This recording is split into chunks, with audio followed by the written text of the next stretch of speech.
Yes news मराठीच्या संध्याकाळच्या पहा या शॉर्ट 20 न्यूज. अधिकाऱ्यांचं डोकं फिरलं या जिकडे तिकडे खोदकाम.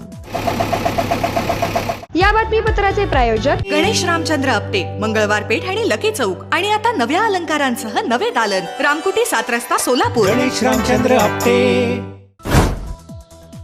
सोलापुरात आहेत ते रस्ते उद्ध्वस्त करण्याचं काम महापालिकेकडून सुरू आहे. त्यामुळे ऐन पावसाळ्याच्या दिवसात नागरिकांना तसंच वाहनधारकांना मोठी कसरत करावी लागत आहे. शहरातील मुख्य अशा रस्त्यांवर एसटी स्टँड समोरील क्रोमा शोरूम, भागवत थिएटर या ठिकाणी रस्त्यांचं खोदकाम करून कुठे ड्रेनेज लाईन टाकण्याचं तर कुठे पाण्याचं लिकेज काढण्याचं काम सुरू आहे. महापालिकेच्या तोंडासमोर हुतात्मा स्मृती मंदिराच्या गेट जवळ चांगला रस्ता ब्रेकरच्या सहाय्यानं फोडून त्या ठिकाणी केबल टाकण्याचं काम सुरू आहे. सोलापूर शहराच्या अनेक भागात अशा पद्धतीची कामं सुरू आहेत. ऐन उन्हाळ्यात युद्धामुळे डांबर महागलंय अशी ठेकेदारांची बाजू सांगत महापालिका अधिकाऱ्यांनी रस्त्यांवरील खड्डे बुजवले नाहीत, तसेच नवीन रस्ते केलेले नाहीत. महापालिकेचे झोन अधिकारी तसंच मुख्य इंद्रभुवनच्या मुख्य इमारतीमध्ये बसणारे अधिकारी लक्ष देत नाहीत. त्यामुळे शहरातील रस्त्यांची अशी अवस्था झाली आहे. शहरात रिमझिम पाऊस झाला तरी अशी अवस्था आहे. विचार करायला लावणारी ही बाब आहे. दिवसभर काळे कुट्ट ढग, सायंकाळी सोलापूर शहरात रिमझिम पावसाची हजेरी. सोलापुरातील दमाणी नगर येथील उड्डाणपुलाचं काम समाधानकारक, मात्र डिसेंबरपर्यंत पूर्ण होणं अवघड. पुण्यश्लोक अहिल्यादेवी होळकर सोलापूर विद्यापीठाच्या 22व्या पदवीदान समारंभात राज्यपाल जिष्णू देव वर्मा यांच्या हस्ते विद्यार्थ्यांना पदवी प्रमाणपत्र प्रदान करण्यात आलं. सोलापुरात राज्य उत्पादन शुल्क विभागाची धडक कारवाई, बनावट दारू कारखान्यावर उत्पादन शुल्क विभागाची धाड. मोहोळ तालुक्यातील चिंचोळी MIDC परिसरात केली कारवाई. महाराष्ट्राचे राज्यपाल जिष्णू देव वर्मा यांनी घेतलं तुळजाभवानी देवीचं दर्शन. यावेळी तुळजाभवानी मंदिर संस्थानचे अध्यक्ष कीर्ती किरण पुजार तसंच अप्पर जिल्हाधिकारी उपेंद्र तामोरे यांनी त्यांचं पुष्पगुच्छ देऊन केलं स्वागत. किमया ग्रुप घेऊन येत आहे जुळे सोलापुरात आपल्या स्वप्नांना प्रत्यक्षात साकारणारा 168 2 BHK आणि 3 BHK लक्झुरियस फ्लॅट्सचा भव्य प्रकल्प. सोबतच मेडिटेशन आणि yoga hall, EV charging point, fully equipped gymnasium, मुलांसाठी library, study centre, walking track with common garden, cricket turf, मनोरंजनासाठी अनेक सुविधा उपलब्ध. किमया ग्रुपचे किमया स्वप्नसृष्टी हॉटेल सेलिब्रेशन समोर, जुळे सोलापूर. संपर्क 77 800 43 800. भीमा नदीला पाणी सोडल्यामुळे चिंचपूर तसंच हेळी बंधारा पाण्याखाली. शिवस्मारक तर्फे 11-12 ऑगस्टला शालेय देशभक्तीपर शिवस्मारक सभागृहात समूह गायन स्पर्धा. 1ली ते 4थी, 5वी ते 7वी, 8वी ते 10वी अशा 3 गटात होणार देशभक्तीपर समूह गायन स्पर्धा. सोलापूर जिल्हा विधी सेवा प्राधिकरणाच्या माध्यमातून आयोजित केलेल्या 40 तासांच्या मध्यस्थी प्रशिक्षण शिबिरात 49 ज्येष्ठ वकिलांनी घेतला सहभाग.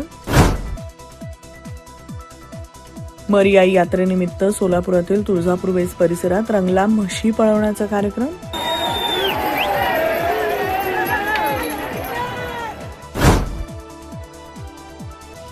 सोलापूर शहरातील रेल्वे स्टेशन परिसरातील इंडियन ओव्हरसीज बँकेने 59 खातेधारकांची केली 6.5 लाखांची फसवणूक. सायबर पोलीस ठाण्यात बँकेविरुद्ध गुन्हा दाखल.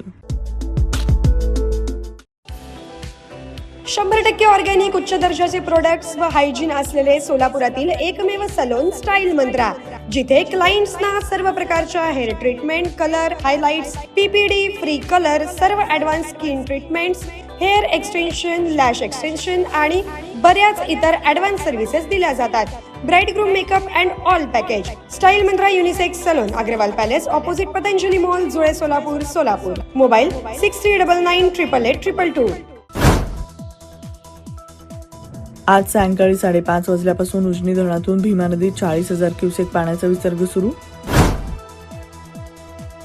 चंद्रशेखर बावनकुळे यांचं अभिजित दिपकेंना आव्हान, भाजपची बदनामी करू नका, कोणी धमकी दिली असेल तर नाव जाहीर करा, आम्ही कारवाई करू.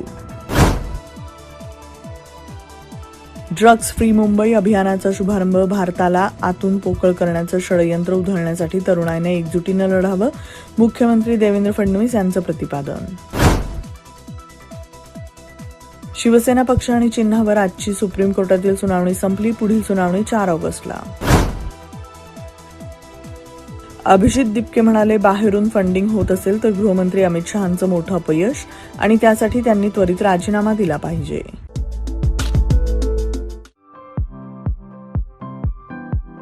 खास लग्न बस्ता खरेदीसाठी महाराष्ट्रातील सर्वात भव्य दालन, भव्य बस्ता कलेक्शन, शुभमंगल सावधान, VR पवार सारीज, 275 चाटी गल्ली, सोलापूर. संपर्क 0217 274 47 96, 274 47 98 आणि 274 47 99.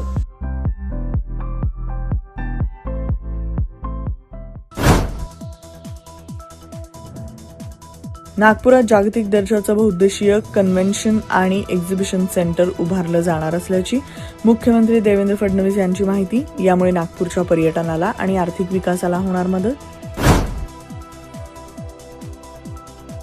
भारतीय क्रिकेट संघाचा माजी कर्णधार अजिंक्य रहाणे याची आंतरराष्ट्रीय क्रिकेटमधून निवृत्तीची घोषणा. सहकारी, खेळाडू, प्रशिक्षकांचे मानले आभार. राज्यसभेत परीक्षा सुधारणा विधेयक सादर. जितेंद्र सिंह यांनी विधेयक मांडलं. या विधेयकामुळे विद्यार्थ्यांच्या भविष्याशी खेळ होणार नाही. केंद्रीय मंत्री जितेंद्र सिंह यांचं विधान. संसदेच्या पावसाळी अधिवेशनाचा 9वा दिवस ही गदारोळातच. दिल्लीतील विद्यार्थी आंदोलनावरील पोलीस कारवाईच्या निषेधार्थ आणि केंद्रीय गृहमंत्री अमित शहा यांच्या राजीनाम्याची व दिलगिरीची विरोधकांकडून करण्यात आली जोरदार मागणी.